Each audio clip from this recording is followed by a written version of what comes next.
বিসমিল্লাহির রহমানির রহিম। আজকের এই নির্বাচনী জনসভার মৌলভীবাজার জেলায় অনুষ্ঠিত আজকের এই নির্বাচনী জনসভার সম্মানিত সভাপতি, মঞ্চে উপস্থিত ধানের শীষের প্রার্থীগণ, উপস্থিত নেতৃবৃন্দ এবং আমার সামনে উপস্থিত মুরব্বীবর্গ, এলাকাবাসী সহ জেলাবাসী সহ সকল ভাই ও বোনেরা, আসসালামু আলাইকুম। আসসালামু আলাইকুম। আপনারা কেমন আছেন? ভালো, আলহামদুলিল্লাহ। প্রিয় মুরব্বীবর্গ, ভাই বোনেরা, এই যে তাহলে কথা বলা যাবে না, এইসব করলে কথা বলা যাবে না রে ভাই। যারা এসব করবেন আমরা ধরে নিতে হবে তারা বোধহয় আপনারা অন্য কোনো জায়গা থেকে এসে মিটিং নষ্ট করছেন। যারা স্লোগান দিবেন এখন বক্তব্যের মধ্যে, তাহলে আমরা ধরে নিব যে আপনারা অন্য জায়গা থেকে এসে মিটিং নষ্ট করছেন। কথা শুনতে পেয়ে মানুষ দাঁড়িয়েছে কথা শোনার জন্য, অপেক্ষা করছে।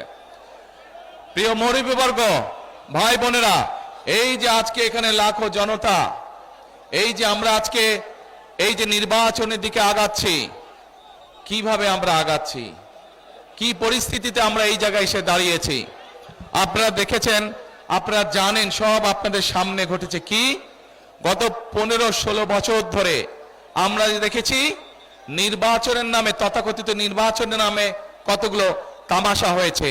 একবার আমিরাবির নির্বাচন হয়েছে, একবার নিশিরাতের নির্বাচন হয়েছে, আরেকবার ভোট চুরি নির্বাচন হয়েছে। একটির পর একটি তথাকথিত নির্বাচন হয়েছে, অর্থাৎ জনগণকে ভোট দিতে দেয় নাই। আপনারা গত 15 বছর ভোট দিতে পেরেছেন? ভোট দিতে পারেন নাই। প্রিয় ভাই বোনেরা, এই যে 2024 সালের যে 5ই আগস্ট এই দেশ থেকে যারা পালিয়ে গিয়েছে, একটা দল এই দেশ থেকে পালিয়ে গেছে না? এরা গত 15-16 বছর বাংলাদেশের মানুষের ভোটের অধিকারকে কেড়ে নিয়েছিল, মানুষকে ভোট দিতে দেয় নাই। এরা বাংলাদেশের মানুষের কথা বলার অধিকার কেড়ে নিয়েছিল, কথা বলতে দেয় নাই। কেউ যদি প্রতিবাদ করত অন্যায়ের, তাদের অন্যায় কাজের প্রতিবাদ করলে হয় তাকে গুম করত, না হলে তাকে গায়েবী মামলা দিত, না হলে তাকে মিথ্যা মামলা দিত, তা না হলে তাকে ধরে নিয়ে যেত, হত্যা করত। এরকম সারা বাংলাদেশে হাজার হাজার শত শত এরকম ঘটনা ঘটেছে না? ঘটেছে। এখন প্রিয় ভাই বোনেরা, শুধু যে তারা মানুষের বাক স্বাধীনতাকে হরণ করেছে তা নয়, শুধু যে মানুষের ভোট ছিনতাই রাহাজানি করেছে, ভোট ডাকাতি করেছে, শুধু তাই নয়, তারা এই বাংলাদেশের মানুষের অর্থ সম্পদ, টাকা পয়সা সব লুটপাট করে বিদেশে পাচার করে দিয়েছে। এবং এই কারণেই আপনারা দেখেছেন, এই যে এখানের বক্তারা বললেন যে গত 15 বছর এই এলাকার না কোনো মেডিকেল কলেজ হয়েছে, না কোনো হাসপাতাল হয়েছে, না কোনো রাস্তাঘাটের অবস্থা ভালো হয়েছে। কোনো উন্নয়নের কাজ হয় নাই। দেশনেত্রী খালেদা জিয়ার সময় 2001 থেকে 2006 সাল পর্যন্ত আমরা অনেকগুলো, সাইফুর রহমান সাহেব অনেকগুলো প্রকল্প নিয়েছিলেন এই এলাকার উন্নয়নের জন্য। কিন্তু 2008 সালে সেই ষড়যন্ত্রের নির্বাচনের মাধ্যমে ওই স্বৈরাচাররা যখন ক্ষমতা দখল করলো, সব বন্ধ হয়ে গেল এলাকার মানুষের উন্নয়নের জন্য। এবং যেহেতু দেশে সত্যিকার ভাবে কোনো ভোটের ব্যবস্থা ছিল না, যেহেতু মানুষের কথা বলার অধিকার ছিল না, সেই জন্য মানুষের দুঃখ কষ্টগুলো মানুষ গিয়ে যে কাউকে বলবে, এলাকার সমস্যার কথা গিয়ে যে মানুষ কাউকে বলবে, সেই মানুষটিও ছিল না। আমরা তখন কি দেখেছি? আমাদের সেই সংসদ ভবনে কি দেখেছি? গান হচ্ছে, প্রশংসা হচ্ছে, এমন সব কাজ হচ্ছে যা দেশের মানুষের কাম্য নয়। প্রিয় ভাই বোনেরা, 71 সালে এই দেশের মুক্তিযোদ্ধারা নিজের জীবন উৎসর্গ করে দেশকে স্বাধীন করেছিলেন। 71 সালে দেশ স্বাধীন হয়েছিল। তারপরে বিভিন্নভাবে মানুষের ভোটের অধিকার, কথা বলার অধিকার কেড়ে নেওয়ার চেষ্টা হয়েছে। শহীদ রাষ্ট্রপতি জিয়াউর রহমানের সময় দেশে বহুদলীয় গণতন্ত্র চালু হলো। আবার এরপরে চেষ্টা হয়েছে বিভিন্ন ষড়যন্ত্র করে বিএনপিকে দাবিয়ে রাখতে, জনগণের জনগণের শক্তিতে 91 সালে যখন খালেদা জিয়া সরকার গঠন করলেন, তখন উনি আবার সংসদীয় পদ্ধতি সংসদীয় ব্যবস্থা করলেন। কারণ এই ব্যবস্থার মাধ্যমে এলাকার মানুষের উন্নয়ন হয়, এলাকার উন্নয়ন হয়। এই যে আজকে আপনাদের সামনে 4 জন ব্যক্তির হাতে, এই এলাকার 4 জন মানুষের হাতে আমি ধানের শীষ তুলে দিয়েছি, তারা হচ্ছে আগামী দিনের এই এলাকার উন্নয়নের দূত। এই এলাকার মানুষের দুঃখ কষ্ট, এই এলাকার মানুষের সমস্যা, এলাকার সমস্যা, রাস্তাঘাট, স্কুল কলেজ হাসপাতাল, এইগুলো দেখার দায়িত্ব তাদের। কিন্তু প্রিয় ভাই বোনেরা, উপস্থিত মুরব্বীবর্গ, মা বোনেরা, কিন্তু আছে এখানে একটা। কি সেই কিন্তু? যত কাজ জমা হয়ে গেছে, এই যে ঢাকা সিলেট, এই এলাকার বহু মানুষ লন্ডনে থাকেন না? অনেক মানুষ লন্ডন গেছে। ঢাকা থেকে আসতে সিলেট আসতেই লাগে 8-10 ঘন্টা সময়, লন্ডন যাইতেও এত সময় লাগে না। এই হচ্ছে বিগত স্বৈরাচার যারা মানুষের অধিকার কেড়ে নিয়েছিল তাদের উন্নয়নের নমুনা। আমি আসার সময় দেখলাম রাস্তায় জায়গায় জায়গায় ভাঙা ভাঙা ভাঙা ভাঙা। আপনাদের এলাকার ভিতরে, জেলার ভিতরের রাস্তাগুলো বোধহয় একই অবস্থা নাকি? একই অবস্থা। স্কুল কলেজগুলোর বোধহয় একই অবস্থা নাকি? হাসপাতালগুলো বোধহয় একই অবস্থা নাকি? সব ভাঙে চুরে গেছে। অর্থাৎ মানুষের ধন সম্পদ সব লুটপাট করে বছরের পর বিদেশে পাচার করে দিয়েছে।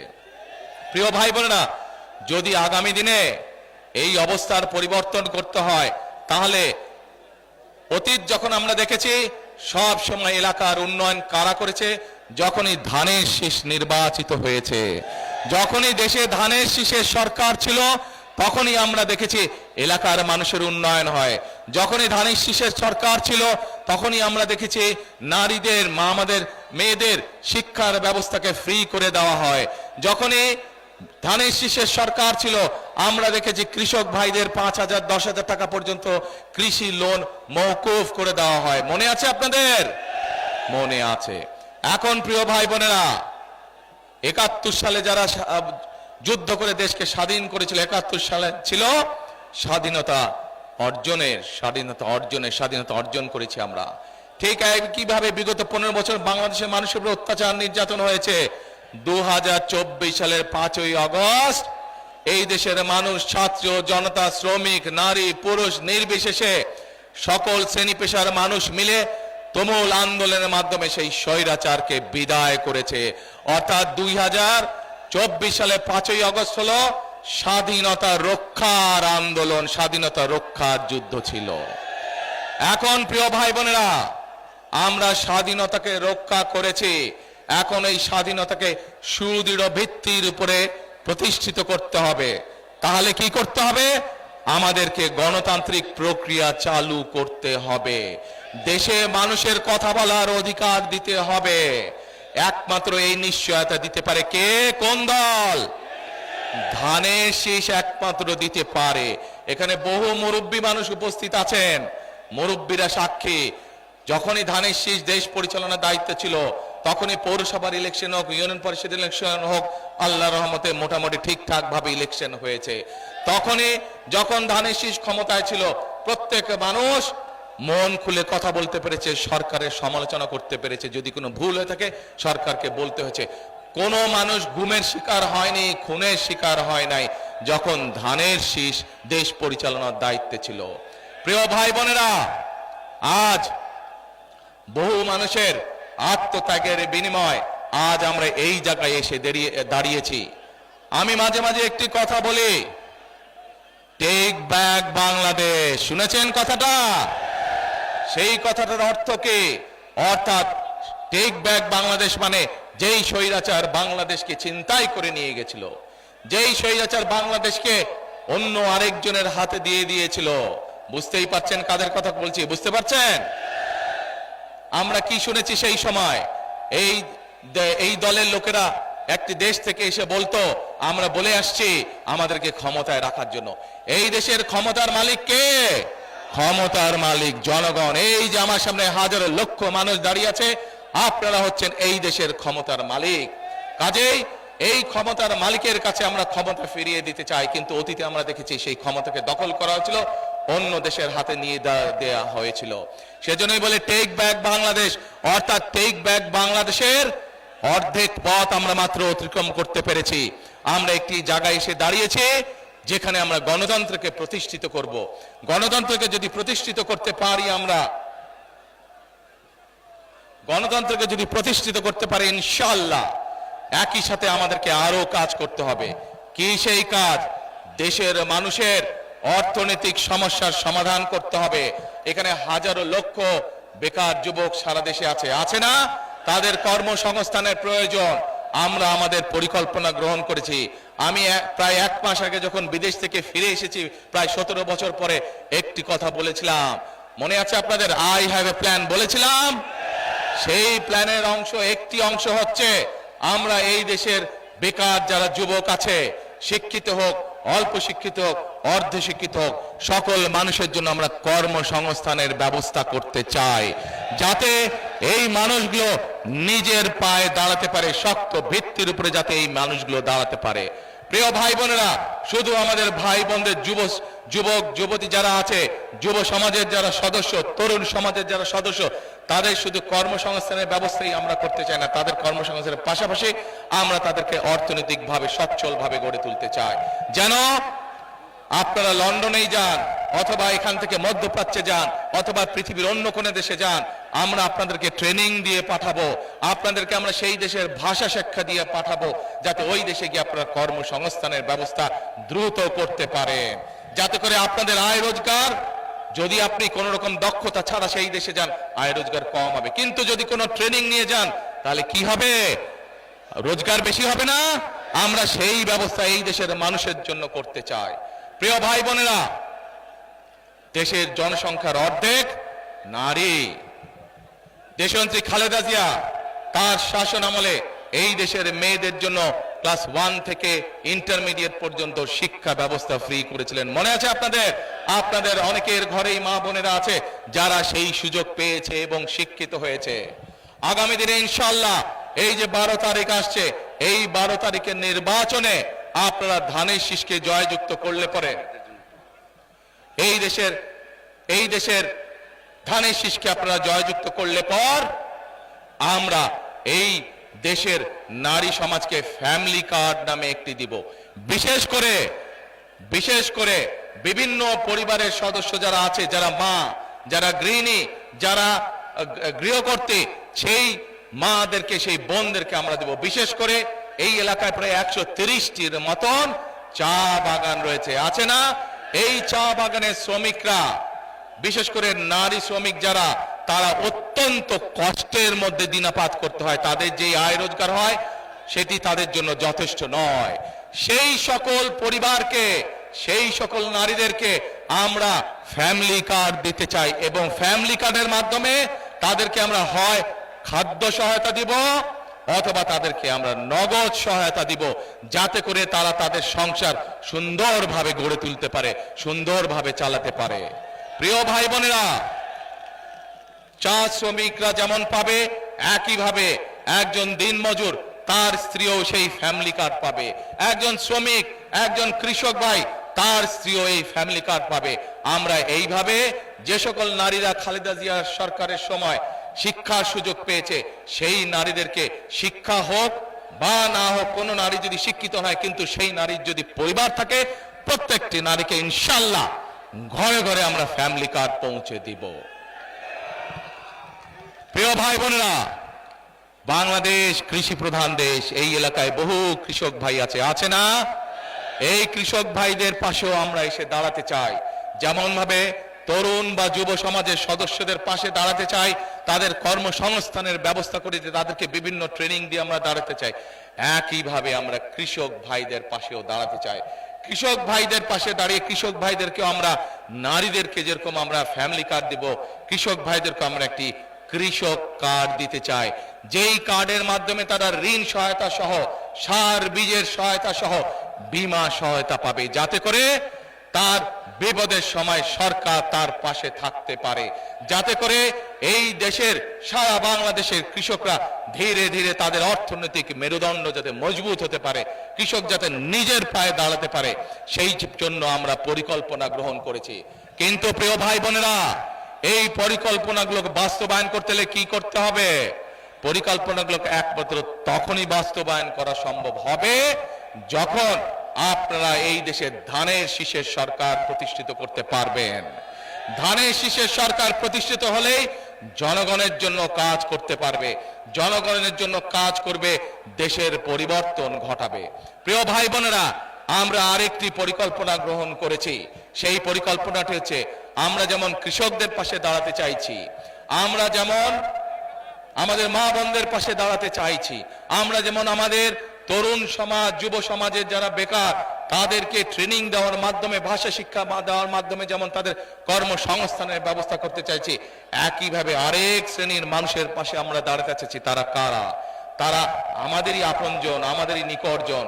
এই মানুষগুলো আমাদের দুঃখের সময় আমাদের সাথে থাকেন, সুখের সময় আমাদের সাথে থাকেন, জীবনেও আমাদের সাথে থাকেন, মৃত্যুর সময় আমাদের সাথে থাকেন। অর্থাৎ আমাদের বিভিন্ন সারা দেশে যে মসজিদ আছে, মাদ্রাসা আছে, সেখানকার খতিব সাহেবরা, সেখানকার ইমাম সাহেবরা, মুয়াজ্জিম সাহেবরা, আমরা এই মানুষগুলোর জন্য সরকারের পক্ষ থেকে একটি সম্মানের ব্যবস্থা করতে চাই, যেন মসজিদের ইমাম সাহেব, খতিব সাহেব, মুয়াজ্জিম সাহেবরা যেন আত্মসম্মান নিয়ে সম্মানের সাথে এই সমাজে বসবাস করতে পারেন। সোশ্যাল মিডিয়াতে, সামাজিক যোগাযোগ মাধ্যমে দেখেছি যে ব্যালট পেপার তারা গায়েব করে দিচ্ছে, সব ব্যালট পেপার নিজেদের কবজায় নিয়ে নিচ্ছে, অর্থাৎ আবার ভোট চুরির প্রক্রিয়া তারা শুরু করেছে। দেখেছেন আপনারা এই সংবাদ? দেখেছেন কি ভাই, যে রাস্তার উপর দাঁড়িয়েছে, দেখেছেন আপনারা? আলহামদুলিল্লাহ, আলহামদুলিল্লাহ। তাহলে আমরা বুঝলাম, ওই যে পিছনে দাঁড়িয়ে আছেন ভাই, আপনারা দেখেছেন এই সংবাদ? আলহামদুলিল্লাহ, আলহামদুলিল্লাহ। তাহলে আমি ধরে নিতে পারি যে ইনশাআল্লাহ আপনারা সতর্ক থাকবেন এবং সবাইকে সজাগ করতে হবে। এখন ভাই, এই যে যেই দলটি সম্পর্কে সজাগ থাকতে বললাম, এই দল সম্পর্কে আরেকটি কথা বলি আপনাদের সামনে। কয়েকদিন যাবত আমরা কি দেখছি? আমরা দেখতে পাচ্ছি তারা বিভিন্নভাবে মানুষকে কতগুলো কথা বলছে, যা সম্পূর্ণভাবে মিথ্যা কথা, এবং শুধু মিথ্যা কথাই না, গুনার কথা তারা বলছে। আসুন প্রথমে তাদের মিথ্যা কথাটা কি বলছে সেটি আমরা দেখি। কি সেই মিথ্যা কথা? প্রিয় ভাই বোনেরা, আজ আমরা যে মাটিতে দাঁড়িয়ে আছি, এই মাটির নাম কি বলেন তো? কে? মাটির নাম বাংলাদেশ। এই মাটির নাম কি? বাংলাদেশ। 1971 সালে এই মাটির সাথে রক্ত মিশে আছে আমাদের মুক্তিযোদ্ধাদের, বুকের রক্ত, তাজা রক্ত ঢেলে দিয়ে মুক্তিযোদ্ধারা এই দেশকে স্বাধীন করেছেন। এই যেই দলটি সম্পর্কে আপনাদেরকে সজাগ থাকতে বলছে, আমরা দেখেছি তখন কি ভূমিকা ছিল তাদের। যদি তাদের ভূমিকা সেই সময় দেশের পক্ষে থাকতো, যদি তাদের ভূমিকা সেই সময় দেশের জনগণের পক্ষে থাকতো, তাহলে লক্ষ লক্ষ মানুষ শহীদ হতে হতো না। আজ এত মানুষকে শহীদ হতো না 1971 সালে। আজ তারা বলছে অমুককে দেখেছেন, তমুককে দেখেছেন, আমাদেরকে দেখেন এবার, বলছে না? আরে ভাই, আপনাদেরকে তো মানুষ 71 সালেই দেখেছে, ইতিহাস মুছে ফেলা যায় না। 71 সালে মানুষ দেখেছে আপনারা কিভাবে দেশের বিপক্ষে অবস্থান নিয়েছেন, তারপরে লক্ষ লক্ষ মা বোনের সম্মান হানি হয়েছে। 71 সালে দেশের মানুষ দেখেছে আপনাদের ভূমিকার কারণে এই দেশের লক্ষ লক্ষ শহীদ মুক্তিযোদ্ধা শহীদ হয়েছেন, অনেক মানুষ পঙ্গু হয়েছেন। কাজেই আপনাদেরকে আমরা আরো 50 বছর আগে দেখে ফেলেছি আপনাদের ভূমিকা কি। প্রিয় ভাই বোনেরা, আসেন এবার আমরা দেখছি এই কথাগুলো যখন তাদের বের হয়ে যাচ্ছে, মানুষ যখন বুঝতে পারছে যে তারা বিভ্রান্ত ছড়াচ্ছে, তারা দেশের মানুষের মধ্যে বিভ্রান্ত ছড়াচ্ছে, এইটা যখন মানুষ বুঝতে পারছে এবং এটা যখন তারাও বুঝতে পারছে যে মানুষ তাদের চালাকি, তাদের ষড়যন্ত্র ধরে ফেলেছে, তখন তারা সরকারকে গিয়ে বলছে নিরাপত্তা দিতে হবে, নিরাপত্তা দিতে হবে, প্রোটোকল দিতে হবে। আজ এইখানে এই মঞ্চে দাঁড়িয়ে আমি সরকারকে অনুরোধ করব, এই অন্তর্বর্তীকালীন সরকারকে অনুরোধ করব, অন্তর্বর্তীকালীন সরকারের যারা প্রধান আছেন, ডক্টর ইউনূস সকলকে অনুরোধ করব, তাদেরকে যেই প্রোটোকল দিয়েছেন, আমাদেরকে যেই নিরাপত্তা দিয়েছেন, আমরা আপনাদের অনুরোধ জানাচ্ছি সরকারকে, বিএনপির পক্ষ থেকে, লাখো জনতার পক্ষ থেকে তাদের প্রোটোকল দরকারের 3 ডবল করে দেন। কারণ তাদের প্রোটোকল 3 ডবল করে দেন, কারণ তারা মানুষকে বিভ্রান্ত করছে এবং মানুষ এটা জানতে পেরে মানুষ তাদের উপরে ক্ষিপ্ত হচ্ছে। আমরা চাই না মানুষ ক্ষিপ্ত হয়ে মানুষ কিছু করে বসুক তাদেরকে। সেই জন্য সরকারের কাছে অনুরোধ থাকবে তাদের প্রোটোকল 3 গুণ বাড়িয়ে দেন, যা বিএনপিকে দেন 3 গুণ বাড়িয়ে দেন তাদের প্রোটোকল। প্রিয় ভাই বোনেরা, এবার জনগণের মধ্যে থেকে আমি একজন মুরব্বীকে চাই, যেই মুরব্বী হজ বা উমরাতে গিয়েছেন, ওই দিক থেকে হজ বা উমরাতে গিয়েছেন একজন মুরব্বী, বয়স্ক মানুষ একজনকে চাই, একজন মুরব্বী, না একজন হজ বা উমরা করেছেন মুরব্বী। এই যে আপনি আসেন, এই যে নীল ফিতা, হ্যাঁ নীল ফিতা গলায়, আসেন এদিকে আসেন। দেখেন এই যে এই লোক, এই যে দলটা, এই দলটা কিভাবে উপরে নিয়ে আসেন, উপরে এই দলটা কিভাবে দেশের মানুষকে মিথ্যা তো বলেছে, দেশের মানুষকে কিভাবে ঠকাচ্ছে আমি আপনাদের সামনে প্রমাণ করে দিচ্ছি। বসেন আপনারা, বসেন।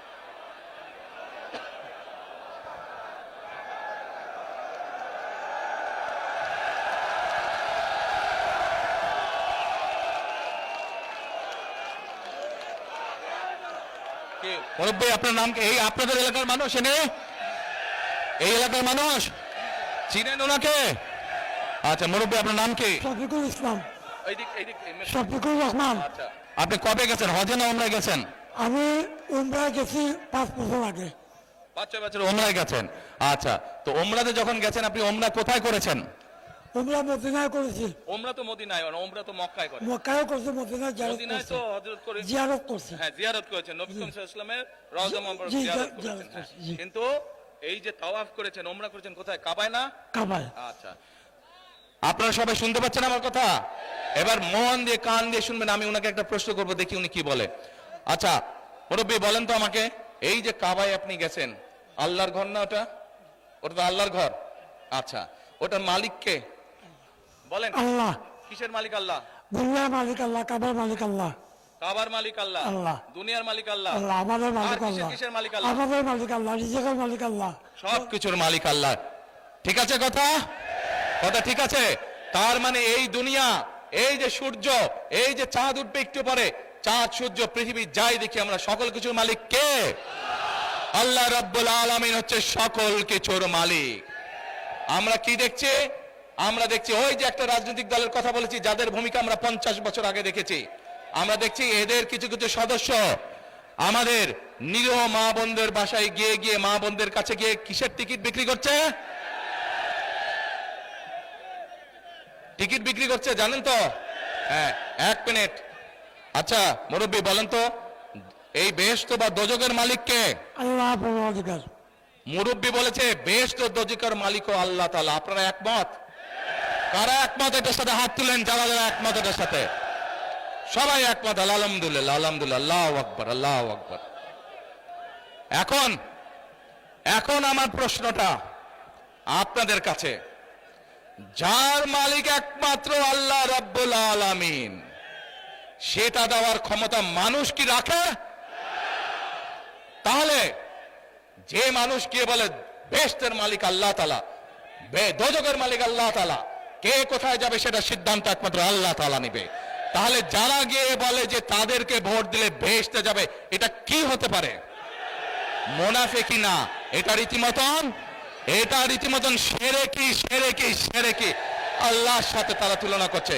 কাজেই 71 সালে তারা তো মানুষ হত্যা করেইছে, এখন তারা আবার বহু মানুষকে বিভ্রান্ত করে তারা শিরকির অংশীদার করছে। কত বড় মুনাফিক, কত বড়!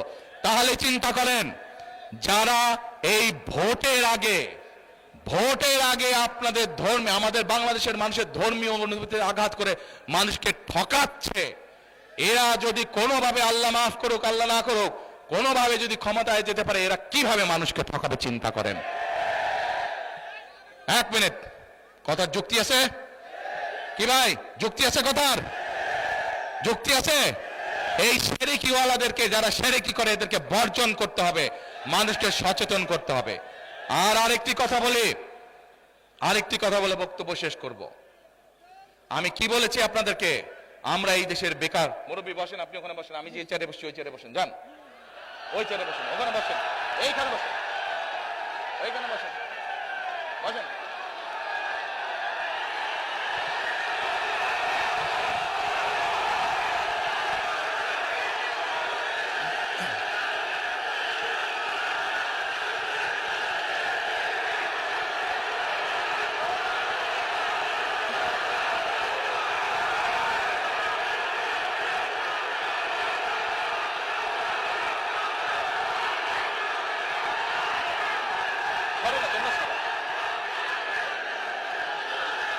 ভাই আসরের আজান দেবে, আসেন আমরা বক্তব্য শেষ করে আসরের আজান দেবে, মাগরিব হবে, বহু মানুষ বহু দূরে যেতে হবে।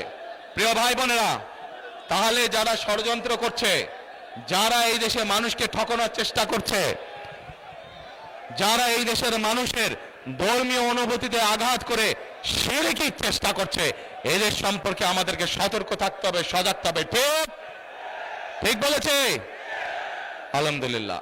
এখন প্রিয় ভাই বোনেরা, বিএনপি বিশ্বাস করে এই যে লক্ষ জনতা, এই সারা বাংলাদেশের কোটি কোটি যে জনতা, এরাই হচ্ছে বিএনপির রাজনৈতিক শক্তির মূল উৎস।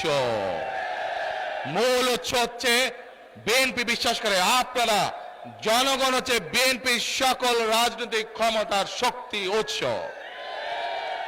আমরা শহীদ জিয়ার সময় এখানে বহু মুরব্বী উপস্থিত ছিলেন, শহীদ জিয়ার সময় দেখেছেন কিভাবে খাল খনন হয়েছে। আপনাদের এলাকায় হয়েছিল? হয়েছিল। আমরা সেই খাল খনন করতে চাই। কে কে চান খাল খনন করব? সবাই চান খাল খনন করব। খাল খনন করলে উপকার হবে এলাকার, খাল খনন করলে এলাকার পুরা জেলার মানুষের উপকার হবে। আমরা যে ফ্যামিলি কার্ড বলেছে, এক মিনিট ভাই, এক মিনিট দাঁড়াও। এই যারা স্লোগান দিবা এখন বুঝবো যে অন্য কেউ তোমরা গুপ্ত গুপ্ত। আচ্ছা, এখন সেই জন্য চুপ করতে, শান্ত হতে হবে সবাইকে। এখন প্রিয় ভাই বোনেরা, খাল আপনারা কাটতে চান, আমরা আমাদের নদীগুলো, খালগুলোতে, ক্ষেতগুলোতে পানি রাখতে চাই, খাল ইনশাআল্লাহ কাটবো। আপনারা সকলে হাত তুলে বললেন খাল কাটতে হলে ধানের শীষকে জয়যুক্ত করতে হবে।